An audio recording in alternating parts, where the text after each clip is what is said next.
ജാതിപീഡനം ആരോപിച്ച് CPI-യുമായി ഏറ്റുമുട്ടിയ കണ്ണൂർ പയ്യന്നൂർ എടാട്ടെ ചിത്രലേഖ അന്തരിച്ചു. അർബുദ ബാധയെ തുടർന്ന് കഴിഞ്ഞ കുറച്ചു കാലമായി ചികിത്സയിലായിരുന്നു. സജോ ദേവസ്യ ഇപ്പോൾ ടെലിഫോണിലുണ്ട് കണ്ണൂരിൽ നിന്ന്. സജോ, പറയൂ.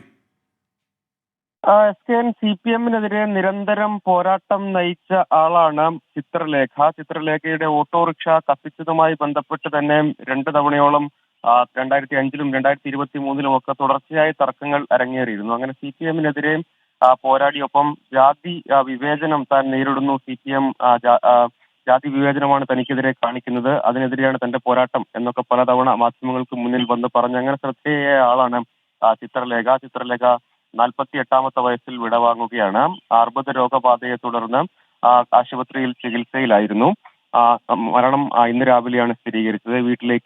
പയ്യന്നൂരിലെ വീട്ടിലേക്ക് 10 മണിയോടുകൂടി എത്തിക്കും. നാളെ 10:30 പയ്യാമ്പലത്തായിരിക്കും സംസ്കാരം. ചിത്രലേഖ ആ കാലത്തുടനീളം CPM-നെതിരെ തുടർച്ചയായി ഇത്തരത്തിൽ ആരോപണങ്ങൾ, വിമർശനങ്ങൾ, പോരാട്ടങ്ങളൊക്കെ ഉന്നയിച്ചുകൊണ്ട് മാധ്യമ ശ്രദ്ധ നേടിയിരുന്നു. പിന്നീട് CPM തന്നെ ചിത്രലേഖ അനാവശ്യമായ സമരമാണ് നടത്തുന്നത് എന്ന നിലയ്ക്കായിരുന്നു CPM എല്ലാ കാലത്തും നിലപാട് സ്വീകരിച്ചത്. തുടർച്ചയായി ഓട്ടോറിക്ഷയ്ക്ക് നേരെ 2 തവണ ചിത്രലേഖയ്ക്ക് സ്വന്തമായി ഒരു ഓട്ടോറിക്ഷ ഉണ്ടായിരുന്നു, അതിന് നേരെ ആക്രമണം നടന്നിരുന്നു. അത് CPI-യുമാണ് ആ ആക്രമണത്തിന് പിന്നിൽ എന്ന് തുടർച്ചയായി ആരോപിക്കുകയും അങ്ങനെ ഒരു വനിത എന്ന നിലയിലും ഒരു ദളിത് എന്ന നിലയിലുമൊക്കെ തുടർച്ചയായി പോരാട്ടം നയിക്കുകയും അത് മാധ്യമ വാർത്തകളിൽ സജീവ ചർച്ചയാവുകയും ഒക്കെ ചെയ്തതാണ്. പക്ഷെ അക്കാലത്തെല്ലാം ചിത്രലേഖയുടെ നിലപാടുകളെ CPI-യും പൂർണ്ണമായും തള്ളിപ്പറയുകയാണ് ചെയ്തത്. ഏതായാലും അങ്ങനെ സജോ ദേവസ്യാണ് കണ്ണൂരിൽ നിന്നും ടെലിഫോണിൽ ചേർന്ന ചിത്രലേഖ അന്തരിച്ചു എന്ന വാർത്ത.